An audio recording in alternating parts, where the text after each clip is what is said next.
Good evening, this is the Arsenal Fan Show on Love Sport. I am Matt Beadle, joined by the guy for the second week running from Gunners Town, Giles Anyam. How are you, Giles? Good evening, sir. I'm doing well. Yourself? Yes, very well, thank you. Very well indeed. Remember, if you'd like to get in touch with us and speak to Giles, you can easily do that. 0208 70 20 558. You can WhatsApp us on that number as well, or you can tweet us at Love Sport Radio. Just a reminder that there is a game on this evening. Of course, England are in Sofia playing Bulgaria, desperate to get a victory after that defeat, of course, to the Czech Republic, who, by the way, as a side note, are losing at home 3-0 to Northern Ireland this evening. So I'm sure there'll be plenty of backlash on that one. And just a very quick bit of news that a British man has died in Sofia before the clash this evening. The Foreign and Commonwealth Office said it was supporting the family of a British man who died following an incident in Sofia. As soon as we get any more news on that, we will report it here on Love Sport, and we will be doing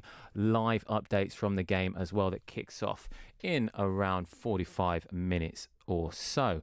Giles, we're going to read out the starting lineup to the England side that are playing in Bulgaria this evening, and yeah, mate, there's not an Arsenal player in it.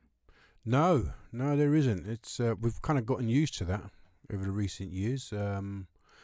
Just for one reason or another, we either haven't produced any England quality players, or it's been like that for the last few years. But we've got players in the under 21s coming through. We've got Willock and Nketiah, who played last week.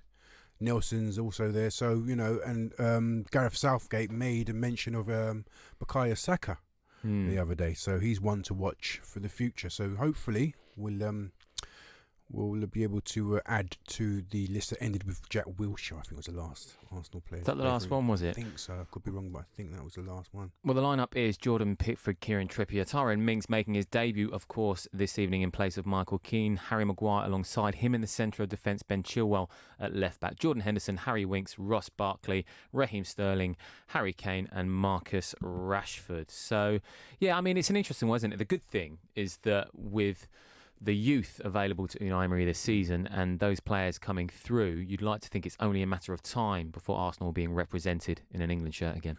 Well, one thing we've seen with Gareth Southgate, for whatever faults and flaws he's got, he does like to promote from the youth. He's got no problem, bringing guys up through the ranks. He's done that. I think when he came up from the England 21 under 21s, he brought a couple of boys with him. So if the boys at Arsenal can continue to show form. And before, I'm sure it's not too long before they will get a chance in the England white. Elsewhere on the international scene, of course, Lucas Torreira has been in action for Uruguay. Kolasinac, he played the full 90 minutes for Bosnia. They beat Finland 4-1. Danis Ceballos, of course, played 64 minutes for Spain. Interestingly, some quotes as well that were picked up from Ceballos when asked about whether he missed playing for Real Madrid or missed being in the setup. And he was quite candid in what he said, his response to that. He said that he didn't miss Madrid and basically gave quite an indication that he was happy in the Premier League. And whether that's a thinly veiled dig at Zinedine Zidane, you don't know, because those two quite clearly don't get on. But from an Arsenal perspective, sounds good. Yeah, but he also said that his future, he does see his future back in Madrid. So let's see how that one pans out. I mean, he's happy to be getting first team football here. Obviously, things haven't gone too well with Zinedine Zidane, but let's see how that pans out. Maybe he's thinking that Zidane might not be here this time next season. So, let's see. Absolutely. And one more name, Nicola Pepe. Scored. He did indeed score. Now, let's not take anything away from that finish. No, but, yeah. A tap-in, however, off the mark. So I know he's off the mark for Arsenal, but sometimes when players go back to their home comforts, as it were, in familiar surroundings, they basically come back a better player. Can you say that? More confident. Yeah. Feel good factor. Let's hope so. I saw a lot of people. I saw the goal, but a lot of people were going on about how Zaha really set him up, and will we go back in for Zaha and whatnot. But I think we'll come on to David Ornstein's quotes a little later, but he said that Arsenal aren't planning to make any sort of swoop in the January transfer window. Well, it would be baffling if they did, considering they spent 72 million on Nicola Pepe. And it's quite funny, isn't it, that the two of those play together when you think about it. And they got on very well. Yeah, considering all the speculation in the summer. A player who didn't turn out for his country yesterday was Kieran Tierney. However, Scotland, of course, did win 6-0. And on yesterday's fans forum, our very own Dave Seeger, of course, spoke to Stanford Chidge and Gavin Williams from the Scotland Football Podcast, who apparently believes that Tierney has got more in his locker than Scotland captain Andrew Robertson. In the last sort of few weeks, I've actually been thinking that for Scotland, actually, Kieran Tierney is a better fit than Andy Robertson. He's captain now, isn't he, Robertson? Yeah, he's captain, but I would still have Kieran Tierney starting most games ahead of Robertson, and the reason for that is exactly what I sort of mentioned earlier, is that Tierney gives you a much better defensive performance than Andy Robertson does. Kieran Tierney also has more of the leadership qualities than Andy Robertson has, in my opinion. Wow. Which again is definitely a. Can't wait to see him playing for Arsenal every week then. Interesting stuff, that, isn't it? I mean, Andrew Robertson, who is arguably been one of the best left-backs in Europe over the past season or so. You know, he came to Liverpool for 8 million from Hull. Everybody at the time not derided that move, but everyone thought, crikey.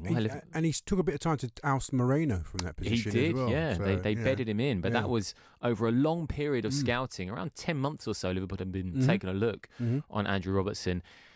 Alongside Trent Alexander-Arnold, you know, you've got two of the best fullbacks in the Premier League. But amongst Europe as well. Absolutely. Yeah. But for a Scottish journo to come out and say he thinks, and he's not a Celtic supporter or anything. No, he's not. Yeah, he's impartial. To come out and say that he thinks Tierney offers more, it's quite telling. Yeah, especially he was saying, especially in the defensive sense as well as attacking. He's much more secure. He's much more assured in a defensive sense. And he was saying that he would rather see. I think Dave's point was would they have toy with the option of playing Robson further forward and Tierney in left back, and he was like, no, Tierney left back, because we've got Christie or somebody, Ryan Christie or whoever it is that plays the left. They've got a lot of left footers, but basically Tierney off. And remember, Tierney from a young age, he's really sort of like shown those leadership qualities. I think at Celtic he was sort of like earmarked as maybe Scott Brown's successor at Parkhead. So we've brought in somebody not only good, you know, on the ball, on the field, he's actually got leadership qualities off of it. So, yeah, if he can oust Andy Robertson, it'd be great. You know, another thing is Andy Robertson. He doesn't strike me as a sort of a leader. He's kind of, he's a great footballer, but at Hull, I didn't see anything. No one ever mentioned him being sort of like anybody sort of with that kind of leadership potential. And at Liverpool also, I don't see him much as a leader. So is he a leader in terms of what he does on the pitch? Like when we used to give people like David Beckham and Alan Shearer the armband because of what they did on the pitch, rather than sort of being a galvanizer. I don't know, but you know, Tierney seems to have those natural qualities. So it's interesting, isn't it? Sometimes you think they give an armband to someone because they play for a club like Liverpool or Manchester United or Arsenal. And in this sense, Andrew Robertson, what I would say is that he's a true professional. He seems very much like that, committed 100% every game. So perhaps that is why. This is, of course, the last round of international games before the weekend when Premier League football returns. And I don't know whether I'm happy about being happy about that, but football fans generally are. You're very much looking forward to the international break. Are you? To the return, yes, absolutely. The international break it's just become I suppose to most fans it's kind of pointless, really, because it's it involves qualification. Yeah, for I know, a major but European some tournament. of them, but some of them, like in March, you got friendlies, or in November there's another round of friendlies. In August there's a round of friendlies. I mean, why? You know, we want to get on with the football. That's what we're here for. We want to get on with the domestic football. I mean, qualified's fine. You know, you have qualifieds, but all these Nations League and friendlies and whatnot, and all these money-making schemes via these FAs to sort of like, you know, fleece the fans of money. We just want to play. We just want to watch proper football. We just want to watch proper football. And someone else who wants to do that is our very own Charlie East, who I believe is on the line right now. Charlie, you are missed, my friend. Talk to me. Good evening, guys. How are you? How you doing, mate? I miss you too as well. Mate, the international break is nearly over. Premier League football is nearly back upon us. International break is rubbish, mate. I really don't like it. Really, really don't like it. It's boring. It's predictable. I know England lost the other night, but realistically, you know what teams are going to qualify. And the all thing you've is, got to be worrying about is just which players are going to come back injured. That's what I look out for. Charlie, and don't you think there's too many international breaks? Like all these friendlies in March, pointless games in March and August Joel, and this whatnot. season already, mate. We've had August, one in September's, October. We've got another one in November. Exactly. It's non-stop. It's like you play 3 league games and you've got an international break every week. This does have to happen, though. It does have to happen, Charlie, because come the summer, listen, are you one of those guys who come the summer, you are England through and through and you're buzzing? Oh, yeah, I'll go out there. I've been to every World Cup European Championship. There you go. Last 30 years. I've been Brazil, It's not, South mate. Africa. I mean, those tournaments aren't just like toilet roll at home, mate. They don't just suddenly appear. You know, there's got to be a come on, qualification mate. tournament in order for the club, for the country to get there. I understand that, but there should be some. I don't know. It can be done better. You don't need this many games to qualify. You maybe don't need a home and away league. I don't know. Realistically, 99% of the time, the teams that qualify, the two seeded teams in the group, right? I know there's a breakthrough thing sometimes, but it's too many. I understand it does need doing, but international football, realistically, has taken a back foot from all the other stuff. It had just the money, the financial, the European football. And ultimately, I know it's the great debate as well. I'd much rather see Arsenal win the Champions League than England win the World Cup. Hands down. Sorry, hang on a sec, mate. I'm going to have to pull you up on that. You prefer to see Arsenal win the Champions League 100%. than England to win the World Cup? You know what? That is 1,000,000%. over the last, I don't know, 10 years or so. I've seen a lot of people, are much more interested in their club football team than international football. Really? Yeah, they'd rather their own side, their club team, win something over their national team. Probably about 10 to £15,000 a year going to watch Arsenal. I invest my time, my effort, my energy into it completely. Arsenal all day, every day for me, mate. As much as I love England, I want England to do well, and you can watch it with all your mates. Yeah. There's too many Tottenham players in the England team for my liking. And I can't fully get behind that because of that either. Well, do you know what? I know this is the Arsenal fan show, but I'm just going to dwell on this point for a little bit because I understand, right? I understand where you're both coming from, and I understand that you plough a lot of your hard-earned cash into your club week in, week out. That is your bread and butter. But you say you go away to these tournaments. I went to Euro 2004. I went to the World Cup a couple of years later. I was out in 2016 in France. Saw the Wales game actually, which was incredible. But if I'm not out there, I'm with my mates, and we are all as one, supporting one team, which is rare because often when you have a group of mates, everybody supports different teams, and there's a bit of needle, and it's all a bit of fun, and it's all a bit of banter. But when you are all striving for that common goal, I just don't know. When I've travelled and watched my country abroad, for me, that's not like anything else. But Matt, don't you think there are too many friendlies? I mean, they've got this Nations League for Scotland can qualify for the Euro Champions, Euro 2020, if they kind of win their Euro. Well, it's a Nations League. Yeah, but that's not friendlies, is it? That's actually an extension of a if you're out, tournament. You're out. It's the top two. The top two go through. If you're out, you're out. You can't have a third or fourth place team who got beaten by Russia, who's still got a chance of qualifying. That's a nonsense, and it's just a money-making scheme. I absolutely agree with that. Yeah. I definitely agree with that. And friendlies, listen, they can be quite turgid and quite dour and boring. But what I'm basically focusing on is what you said, Charlie, in the sense of that you prefer to. And I generally stand by, mate. I mean, I get wrapped up in the England craze, so to say, and I mean, don't get wrong. I mean, I was in Moscow in the semi-final we lost. I was there. I paid an absolute fortune for a ticket, right? And I went, and I was in Moscow and Russia. But when we lost, I was gutted. Yeah, I was. And well, move on to I can't wait for the Premier League season to start. Do you know what I mean? One of them ones. Yeah, with Arsenal lose an FA Cup final. Ooh. Mate, that's with you all summer, mate. Yeah. It's heart-wrenching. Yeah. And that, I mean, when we lost the Champions League final to Barcelona, all right, I was very upset, and the way it happened, there was more proud, 10 men, and deep down, I'm sure every Arsenal fan thought, it's all right, we'll be back there again, it's fine. But since then, mate, Chelsea won it, which is heartbreaking.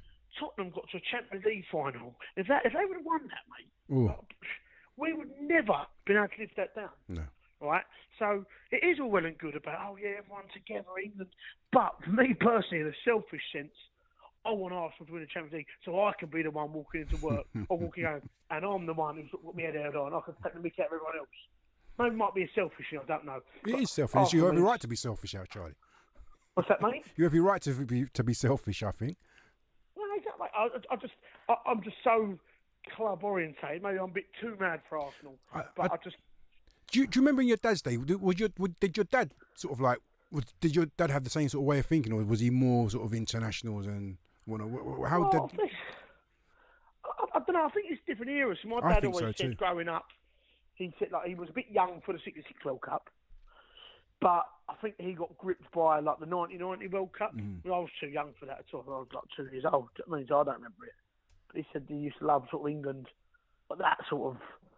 I think that team sort of gripped the nation, so to speak, didn't it? I think. Yeah, I think you're right. I think Charles got a point there. I think it's generational. We're talking. I mean, obviously, it sounds like you seemed different. You see it differently from England been Charlie. rubbish my whole life, really. But I think You know what I mean? I think more and more it's become a generational thing, whereas the younger generation are much more sort of club oriented. Whereas before, I completely understand your argument. I'm not saying there's a right or a wrong. I mean, that's the beauty of it. We get to debate it. But just to finish on this, when you said about, you're saying that if England didn't win a World Cup final, you'd be like, oh, that's a shame, but we move on. If Arsenal didn't win a Champions League final, you'd be devastated. For me, it is the opposite. I think if my club side weren't to win a major final, yes, you're devastated and you're gutted, but you think, do you know what, we go again in a couple of months. When it's a World Cup or European Championships, you've got either 2 years or 4 years, however you want to look at it, you've got that long wait before you get to go again. but it kind of does dissipate after a while, though, doesn't it? It does dissipate, but you can't. In that instance, you think we are never going to get that chance again. Whereas in Arsenal's case, you think, well, do you know what? We're probably going to have a very similar squad in a few months' time, and we go again. Yeah, but something else as well. Like I'd like to put to you. I know it's an Arsenal show, but for example, I'm going to say it lightly. I really, really, really don't like Dele Alli. Okay, I just don't like him as a footballer. I don't like him as a person. I don't like him. Okay, because he's a Tottenham player. And all it comes with. When he scores a goal for England, I can't even cheer that because he's got it.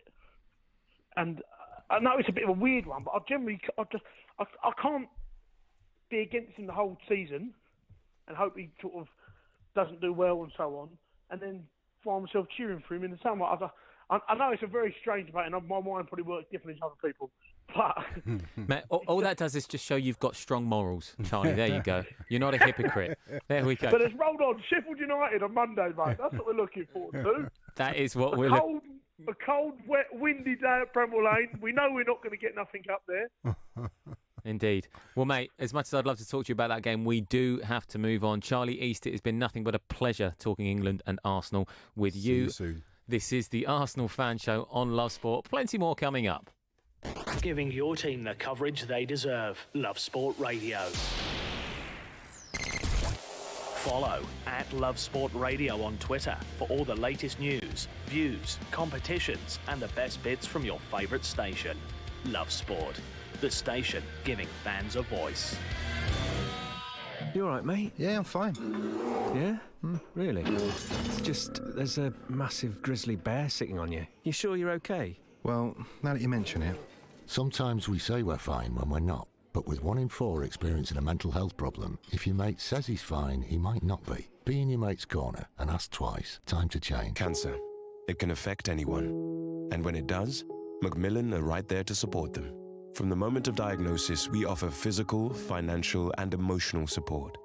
And it's your donations that make it possible. So we can be on the phone, in hospitals, running support centers, and ready to help people deal with the fallout. We are funded by you, the public. So please give what you can at macmillan.org.uk.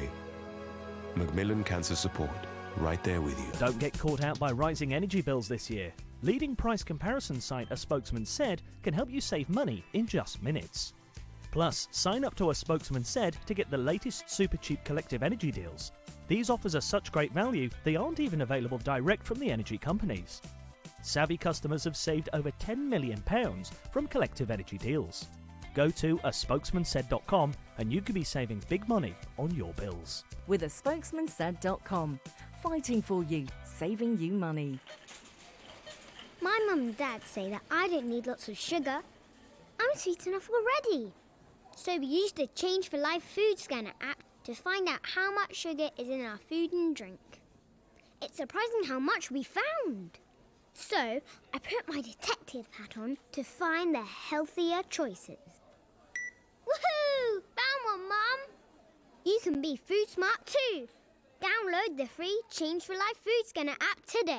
Love Sport. This is the Arsenal Fan Show on Love Sport. Me, Matt Beadle, here with Giles Anyam from Gunnerstown. England are due to play Bulgaria and Sofia shortly. Just a quick reminder of that starting lineup. Pickford, Trippier, Mings, Maguire, Chilwell, Henderson, Winks, Barkley, Sterling, Kane and Rashford. Will be giving you updates as and when that game kicks off and anything exciting or perhaps not so exciting happens in that one. Giles, we're going to move on to some more current issues and formation strategy tactics that Dave Seeger has talked about with regards to Arsenal. But before we do that, just a very quick one, mate. Mm-hmm. Today is the 14th anniversary of what? I'll think back. So it's 2004. Mate, no, actually, 2005. I'm wrong. The 24th anniversary. Right. This is a completely, utterly pointless. Ian Wright, his goal. Mate, Yeah. you Yeah. pulled it out of the bag. Yeah, Lukic, Leeds United, Ellen Road. Yeah, I know. Holy crap. Was Yeah. that somewhere on Twitter today? No, I just know. Get He's out one of of my town. favourite ever players. Yeah. You know that was on the Yeah. 14th of October in 1995. Yeah. Wowzers. Every year I go on and I tweet that. Every Do year. you? Yeah. Oh, well, there we go. Yeah. Oh, mate, I love that. When you said 12, 14, that's like, wow, 14 Yes, years so ago, I always get that 2009. wrong. My maths is absolutely awful. But yes, what a goal. Yeah, what a goal. One of many great goals. Unrivaled, unparalleled scorers. In my opinion, Thierry Henry, best striker. Best finisher I've ever seen at Arsenal, in an Arsenal shirt. Ian Wright, without a shadow of a doubt. Really? Best, could do anything. Could do it all. And usually did. You know, George Graham said there was a structure, 10 men in the structure, and then he'd leave Ian Wright to do. He'd just say to them, get the ball to Ian Wright and let him fit. He did it. He did it. I mean, he was such a massive character that I know Alan Smith in his biography said that he felt intimidated by him. You know, his whole game, his whole demeanour changed because of Ian Wright's aura. He was, until Dennis Bergkamp came along, he was our one special player. Yeah, intimidation was one of his tactics as well, Yeah. wasn't it? I remember seeing an interview with, randomly, Barry Venison back in the day, but he was doing some punditry and they were asking him about what he thought of Ian Wright. They didn't really phrase the question as to be like, what do you make of Ian Wright, the player? And he actually said, oh, I hate him. On the pitch, I absolutely hated him because he was like he dredged up whatever he could about me, about my friends, family, whatever, just to unsettle me. Yeah. And that was part of his tactic. Yeah. Favourite player for you of all time? Is that Ian Yeah, Wright? I or- would say. Really? Yeah. Wow, there we go.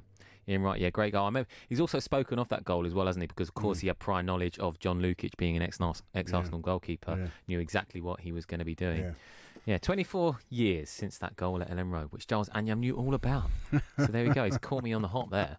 In yesterday's fans forum with Dave Seeger, our very own Dave Seeger and Dave Chidgey, they were discussing Arsenal and Chelsea. Of course, Dave is a massive Chelsea fan, but they got onto the topic of Arsenal. And Dave alluded to the fact that maybe Unai Emery just chucks all his best players on the pitch at once and adopts more of a 4-3-3 approach with Alexandre Lacazette taking up the Roberto Firmino role. So we've been panned for leaking goals. Yeah. And I think our first choice back four has Holding, Bellerin and Tierney in it. Yeah. That hasn't happened one league game No. this season yet. So, in fact, none of those three have started a league game. Yeah. So, after the international break, we could well have those three players plus one of Louise and Socrates as a back four. Now, not only does that make our back four much stronger, and I was very interested to hear Gavin's views on Kieran Tierney, obviously delighted to listen to that from someone who's watched him a lot more than I have, that not only does it make us stronger defensively, I think the question is, and I think I said to you off air, if the template he's working to is the Liverpool template, which looks like it might be, with the 4-3-3, and everyone's saying, oh, where's Ozil? There's no creativity, there's no link play to the strikers, we've got these three great players up front and there's no link play. And I look at Liverpool and I think, where's the exciting link play from Henderson, Fabinho and Wijnaldum? There isn't any. The overlap and the link play and the attacking stuff comes from the fullbacks. So when you've got Bellerin and Tierney, that's a lot different to Maitland-Niles and Kolasinac in quality. So I'm waiting to see what happens when that's the team. And if that doesn't work, then I'll start asking serious questions. Interesting stuff from Dave Seeger there, who's basically suggesting that it's more about getting your fullbacks in order, those ducks in a row, in order to play the attacking football that Arsenal could potentially play. I'm not going to say that you're going to emulate Liverpool exactly, but there's kind of a model there when you think of, like we mentioned earlier, Andrew Robertson and Trent Alexander-Arnold, that Arsenal, once you get Bayer in and Tierney in full throttle, could well be the same. Well, just to add to Dave's notion, before Bellerin went down injured, he was right up there with Trent Arnold and Robertson for assists and current chances created before he went down injured in January or November, I can't remember. And if you add Tierney to that mix now, I said, when we signed Tierney, I think in the next 18 months we've got two fullbacks who will rival the Liverpool duo, because they have that modern way of playing. Whether we will model our style on Liverpool, I don't know, because Liverpool don't have any real playmakers in their team, especially in the midfield. Up front, I don't think Lacazette can play. I don't think Lacazette really is that kind of Firmino player. Lacazette will offer himself to the team, but he wants to score. I think Firmino doesn't mind whether he scores or not. I think Lacazette is sort of like reluctantly kind of giving Aubameyang the alpha male role. But I don't know if he can do exactly what Firmino does. Let's see. I don't know. I'm not even sure that's the best formation for us. Really? Yeah, because Torreira likes playing in a double pivot. He played for Uruguay, best player in the game in a double pivot. He plays most of his games, his best games for Uruguay and previously at Sampdoria in a double pivot. We're playing him forward, with Xhaka at the base. I'm not sure that's getting the best out of him. I'm not sure he's getting the best out of Xhaka. So I don't know. Let's see. I'm not sure he's going to go with a 4-3-3. I think he might revert back to 4-2-3-1.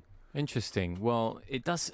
I kind of said this from the outset that for me, it all feels like Arsenal fans just needing a little bit of patience in order for Emery's team that he wanted to develop in the summer to all come back firing fully fit. And I think when Tierney and Bellerin do come back, as Dave Seeger has said, it could be a completely different ball game for Arsenal. However, Dave Seeger did also say that he's not entirely sure that Unai Emery will be at the club next season. We've got some audio for that. I'm just waiting for our producer Josh to line it up. But on that note, Giles, yeah, Dave doesn't think that Unai Emery will be at the club next season. Yeah, I'm interested to hear that.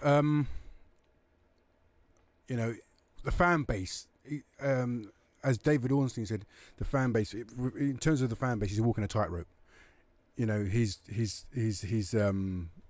His support kind of lurches from one result to another. His credit lurches from one result to another. So if we have suffered a defeat or a poor game, people come on and they pan him. If he wins, then obviously supporters come out of the woodwork and whatnot. So in terms of the club, it seems like they're happy with him. They're content with him. They know it's a long road, and what he's trying to implement is going to take time to work to come to fruition. But the fan base are a different kettle of fish, and as we've seen, fan bases can be very influential. Whether they can influence Raúl and the executive team, I don't know. But if we don't get top four, it'll be interesting to see where the club goes. Yeah, absolutely. And in terms of Emery getting those players ready to go, in terms of him getting all his ducks in a row, we've now got ours. Here is the audio from Dave. My current guesswork is he probably won't be. There's a break clause in his contract at the end of the season. You don't think he'll be here? I personally don't think he'll be here next year. Wow, because he's a good manager, mate. I'm astonished by that. Well, we're used to a style now, and I'm willing to be backing of a pragmatic manager that gets us 3 points for a while.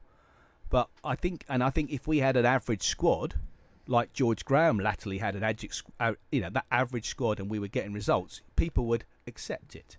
But when you've got the quality of players that we've spent money on the last few years, I think the fan base expects slightly more flair and aggression and panache. Panache, says Dave Seeger. We're going to get into that and a David Ornstein Q&A that he's done today, all about Arsenal, later on the Arsenal Fan Show on Love Sport. This is Love Sport.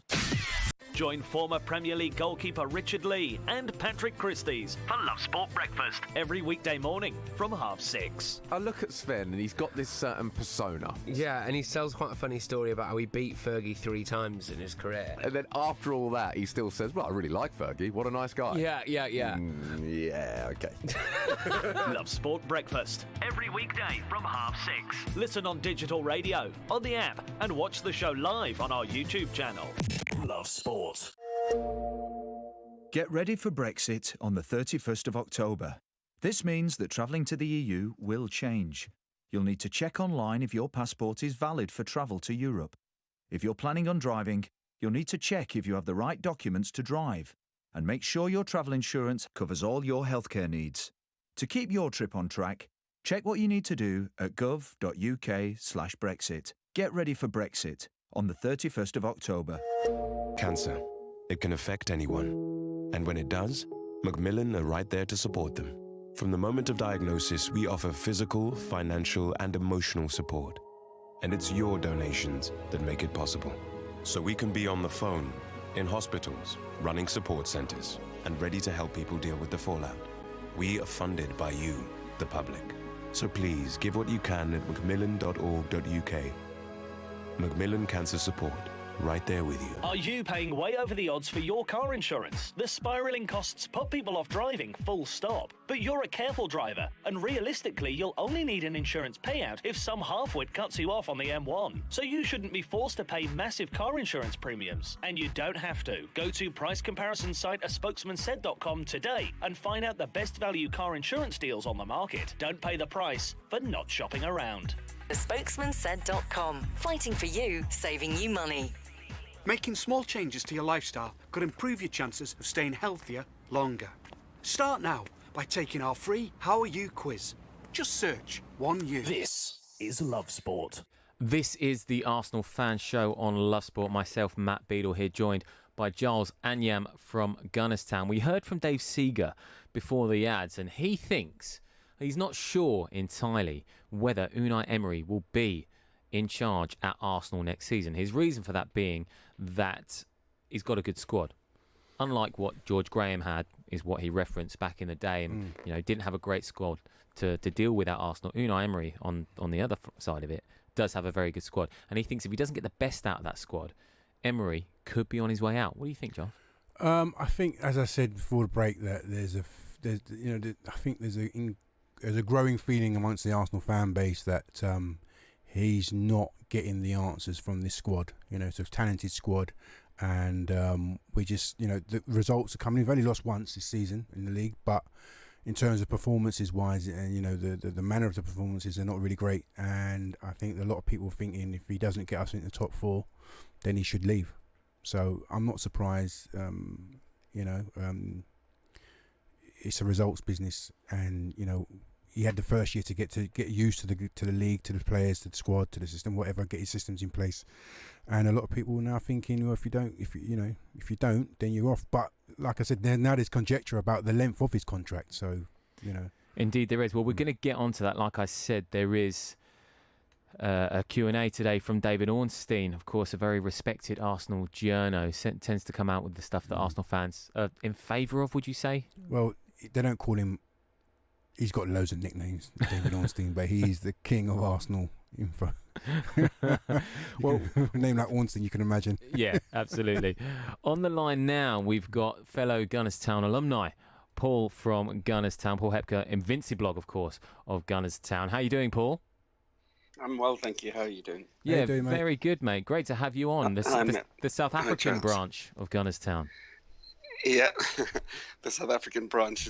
I just came back from Zululand. I had a crazy weekend out there, and so I'm recovering. You sound a bit hoarse.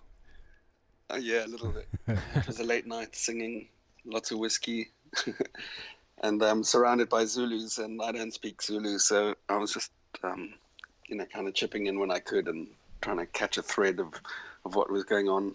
I've got to say, this show's going here, there, and everywhere this evening. Paul, Oh yeah. we were just we having don't keep still here in Love Sport, right?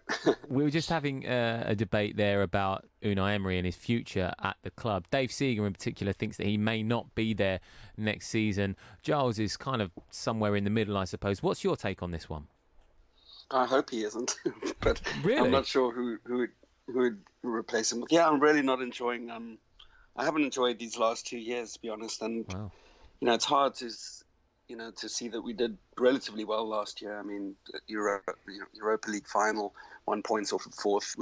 We should basically have been third. I think we kind of blew it towards the end, and we could have been 6 or 7 clear of Tottenham. So that said, you look at the results and you go, oh, okay, so it's 3 points and it's the championship final. But then you go and lose like we did to Chelsea. You blow the season kind of playing football that you go, what the hell is going on? It's not enjoyable. And this season, I'm sorry to say, kind of feels more of the same. We had that crazy 22-game unbeaten run last year. And we may be on the same path now, but it's just not convincing. I'm sorry, and it makes me question why do I watch? Why do I support Arsenal? I suppose that's the question that everyone has to ask themselves when they're asked this question. Because people say, well, how can you be unhappy when your team's doing so well or the results were more important?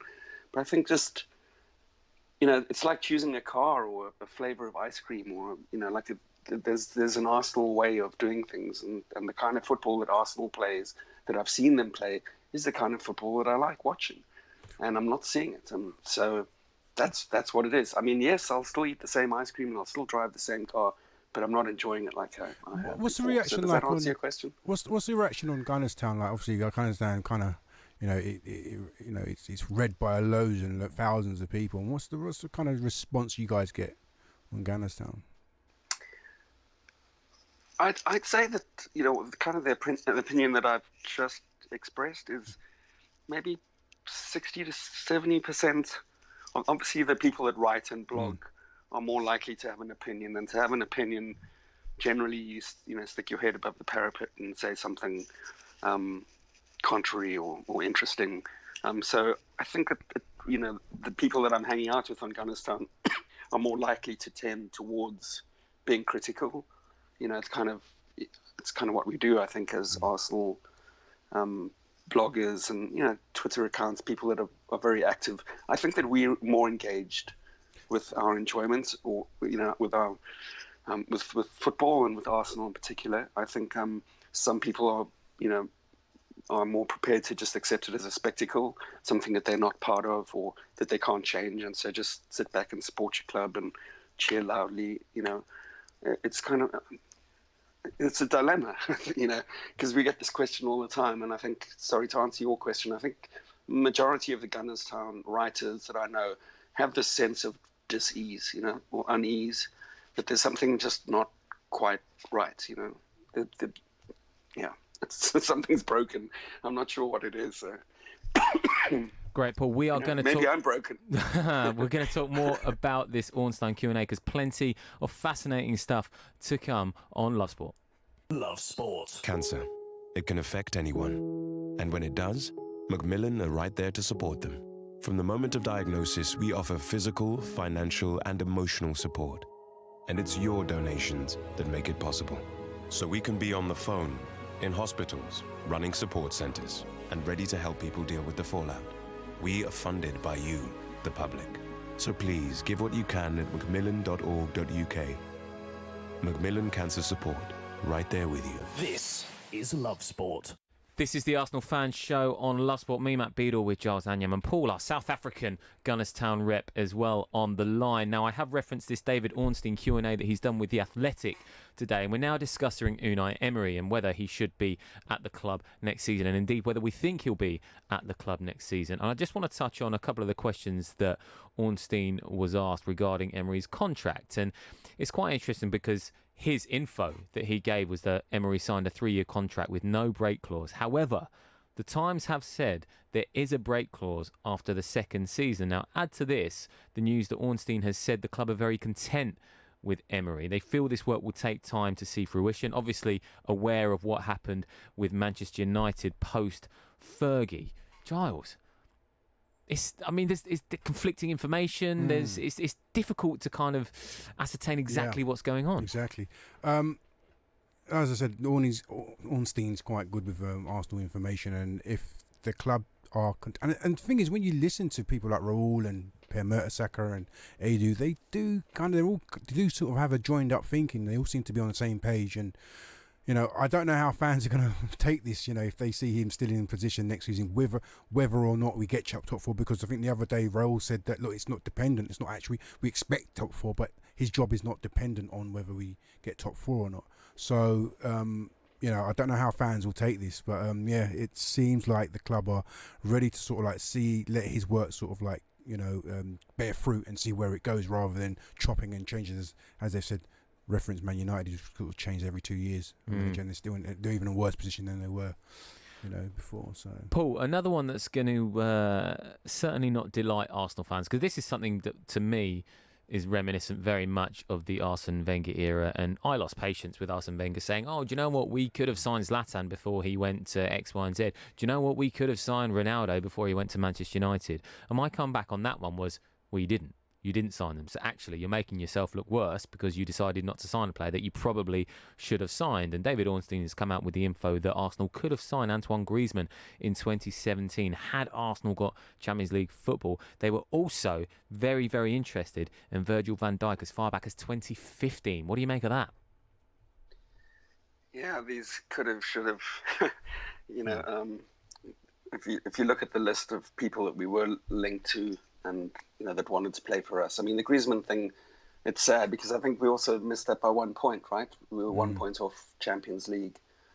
I think we have been for the last 2 seasons. So, 1 point makes a big difference, which is why VAR really irritates me, because it doesn't really help. It still manages to get stuff wrong, and those points, they all matter, because they could change the trajectory of a club, so drastically. Funny enough, Paul. So each point matters.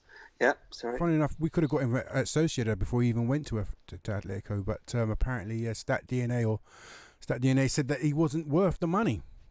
So, well, I don't know how I would have felt if we had signed him, because I was there in that game when I think they beat us. Or did they draw with us or something? They drew with us at home, and then we lost to them away. Yeah, with him.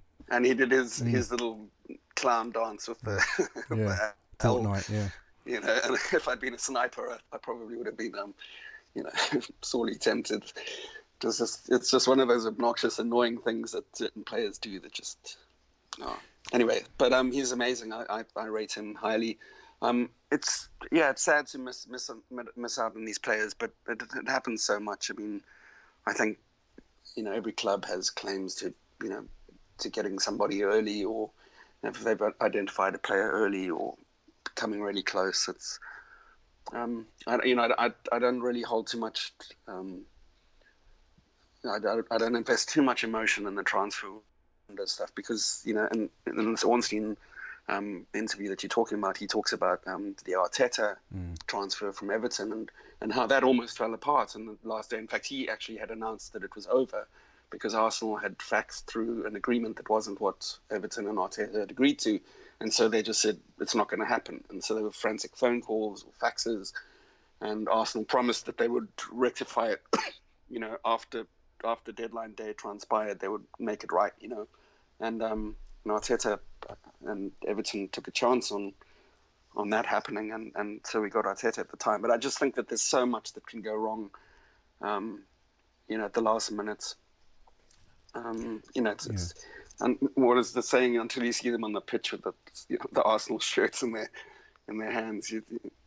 Yeah, absolutely, Paul. Well, as of next week, we are going to see Arsenal players with those shirts on again. Just before you go, it's been great having you on. Next week, Sheffield United back to winning ways for Arsenal. I hope so. Like Charlie said, I think it's going to be a tough game. But I think they're better away, right, than at home. So, and we're better at home than away. So I don't know. Okay. It's going to be interesting. I'll let you sit on the fence on that one, Paul. Mate, thank you for joining us. It's been great. That was Paul from Gunnerstown. This is the Arsenal Fan Show on Love Sport. Love Sport Radio, the station giving fans a voice. This is Ian Stone. I'm here on Love Sport Radio every Saturday afternoon from 12 till 3. My father said I could have been a professional footballer. My father was a big fan of mine. I was 21 years old and I was playing for a team. My father was the manager and made me Player of the Year. Oh. He walked into the dressing room and he went, Player of the Year this year? Well, I think it's Ian. Ian Stone every Saturday afternoon, 12 till 3. Love Sport. You all right, mate? Yeah, I'm fine. Yeah? Really? It's just there's a massive grizzly bear sitting on you. You sure you're okay? Well, now that you mention it. Sometimes we say we're fine when we're not, but with 1 in 4 experiencing a mental health problem, if your mate says he's fine, he might not be. Be in your mate's corner and ask twice. Time to change. Cancer. It can affect anyone. And when it does, Macmillan are right there to support them. From the moment of diagnosis, we offer physical, financial, and emotional support. And it's your donations that make it possible. So we can be on the phone, in hospitals, running support centres, and ready to help people deal with the fallout. We are funded by you, the public. So please give what you can at macmillan.org.uk. Macmillan Cancer Support, right there with you. Home insurance is vital. You don't want to end up paying through the nose when something goes wrong. But are you being charged way too much for your home cover? Are your insurance premiums simply too much to bear? It doesn't have to be that way. A spokesmansaid.com is a price comparison website that trawls the internet to find the best deal for you. Don't pay the price for not shopping around. Visit a spokesmansaid.com and start saving today. Spokesmansaid.com. Fighting for you, saving you money. If you're driving on a motorway and you see a red X sign overhead, you need to change lanes safely. Driving in a red X lane is an offence. Red X's are there for a reason, to protect you and others from danger. The lane may be blocked by a broken down vehicle or road workers, or the lane may be needed for the emergency services. So if you see a red X, change lanes safely. Highways England, connecting the country. Love Sport. This is the Arsenal Fan Show on Love Sport. I'm Matt Beadle, joined by Giles Anyam from Gunnerstown. Right, England have kicked off in Sofia. It is currently 0-0. We'll bring you updates on that game throughout the evening. I'm with you through to 11 p.m, so we'll be seeing that game right through. But after this, we will turn our attentions, of course, back to the Premier League. And Arsenal visit Bramall Lane next Monday, Giles, to play Sheffield United, who, to be fair, have been better on the road than they have been on home turf this season. Before we get into that game, let's just look back at some of the fixtures of years gone by. Now, ones to stick out for me, firstly, the last time that Sheffield United were in the Premier League was the clash at Bramall Lane. And Phil Jagielka had to go in goal because Paddy Kenny was sent off was injured in the 61st minute. Sheffield United did not have a substitute goalkeeper on the bench. Jagielka took the gloves, had the game of his life, mate, and Arsenal failed to score. Best part of 40 minutes. Do you remember that one? I'll try not to. But incredible, wasn't it, at the time? I mean, it was one of those brilliant December fixtures just before New Year. And, Banter era. The what? The banter era. Is that what you call it? Yeah, it's probably the one that started. That's 2006. 2006, going into 2007. That started the banter era. Well, first season. Of the banter era. It's like WWE, like the Attitude Era, the banter era. Yeah. But that one was a particularly interesting clash when I think of others on neutral ground. Of course, the FA Cup semi-final 2002-3. Seaman save. One of the greatest ever. One of the greatest ever. That's what it's been labelled as. Yeah, brilliant save. I mean, gosh. You know, and the thing is, I remember that game. I remember thinking, we're going to tonk this lot. You know what I mean? And it was quite a struggle. You know, it's quite a tough game. But also, another famous one was the FA Cup 5th round match when Kanu didn't conduct himself in a gentlemanly fashion. Didn't know the rules. Didn't know the rules. Association football. All right. Bit of gamesmanship. We went up and scored, and then, but to his credit, Wenger did offer them a rematch. He did. Obviously, it was at Highbury, and I understand Kanu going after the ball and perhaps being slightly confused. I get that 100%. It was Mark Overmars who then responded to it and sprinted in the area to pick you up play the to cross. the whistle, though, Matt. I know, but you're taught to play to the whistle. But every player should surely have then turned around and gone, and Nwankwo, just pass it back, just give it back to the keeper. But Overmars sprinted. He's got his mind's on the game. Not everyone can be Paolo Di Canio and catch the ball when he knows he's not going to score and get a game, spirit of the game award or whatever. No, Overmars is a killer. Play to the whistle. So I'm sorry, Sheffield United fans, but it is what it is, Kaba Diawara started up front for Arsenal that day. Kaba Diawara. There's a name from the past. Bennett, yeah. But yes, of course, Steve Bruce then hauled his players off, and Wenger, in the post-match interview, offered to replay the game. And of course, it happened, and it was the same outcome. 2-1. There you go. All's well that ends well. And it is Rashford. 1-0 in Sofia. Marcus Rashford, who has received a bit of criticism this season, shall we say, for his finishing prowess, has scored in Bulgaria. When we see a slow-motion replay of that, we'll give you a bit more detail. An absolute cracker of a strike from Marcus Rashford. That is Bulgaria 0, England 1. We, of course, did see this against Czech Republic when a certain Spurs striker slotted home a penalty. Just seeing the replay now. Ross Barkley is on the ball. Rashford is in the left-hand side of the box. He receives it from Ross Barkley, goes down the wing on the left, cuts inside with a Cruyff and absolutely rasps it in from quite a very tight angle. Great goal from Marcus Rashford. The keeper has tapped it onto the bar and it's crashed into the back of the net. So that is Bulgaria 0, England 1. Beans. Says Giles Anyan. Bins or beans? Bins. Or beans would be appropriate because that's what Jesse Lingard calls him. There we go. It? Yeah. I'm not into Man United.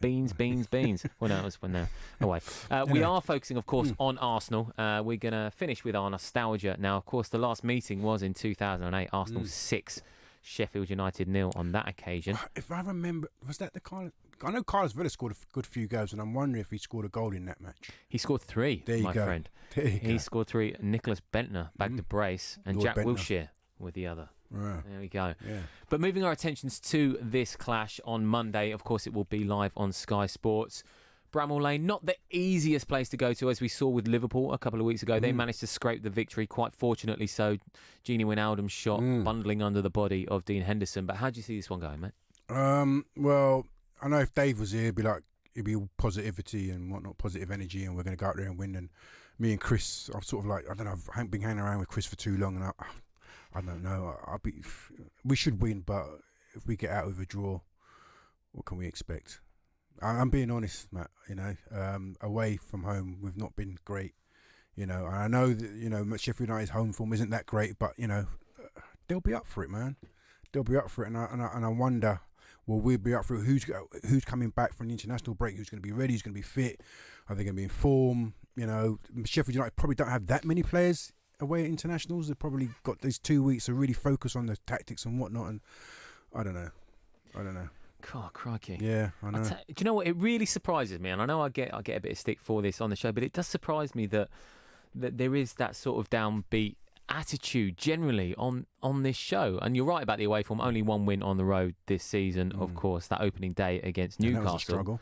Yeah, I suppose that was a bit of a struggle, but I don't know. It feels like it's not that bad at the moment. And like Dave alluded to earlier, once those players get back to fitness and once that back line is sorted, we could see an entirely new Arsenal. You know what? I think it's more than just the back line, though. I think everyone's sort of focusing on, look, Holding wasn't a regular, but everyone seems to think it's Bobby Moore. It's difficult. Tierney's just coming back. Bellerin's behind Tierney in terms of fitness. They're going to have at least 3, 4, 5 games before they get into the run of things. And then we have to sort out the system. And then we have to sort out the players that screen them. Because if them two are providing our width and being our version of Trent Arnold and Andrew Robertson, who's going to cover for them? And it looks like Guendouzi's the shoe, and he's like the number one first pick in midfield. Great as he is, he's committed, he's forceful, he shows up and whatnot. He plays Xhaka as well. Xhaka isn't the greatest mover, So I'm worried about our midfield. I don't think those 3 players coming in will overnight solve all our problems. I think it's deeper than that. Well, that is, like you said, that's where your DCM, as it were, becomes a hugely important figure, because if you've got those players bombing on, and that's why I suppose Jordan Henderson is regarded as a very influential figure at Liverpool because he does sit. But no, it's Fabinho, isn't it? Fabinho sits and screens, you know, and Henderson and Ronaldo do the doggies. They're up and down. Well, Henderson tries. Yeah, Henderson tries. Yeah, but they're just they're mentally switched on. They're grown men. They've been around the block. They know the system and they're used to the system. Yeah, that's the problem. Exactly, here. they're used to it. We don't know what's going on. It looks like the players half the time don't know what's going on.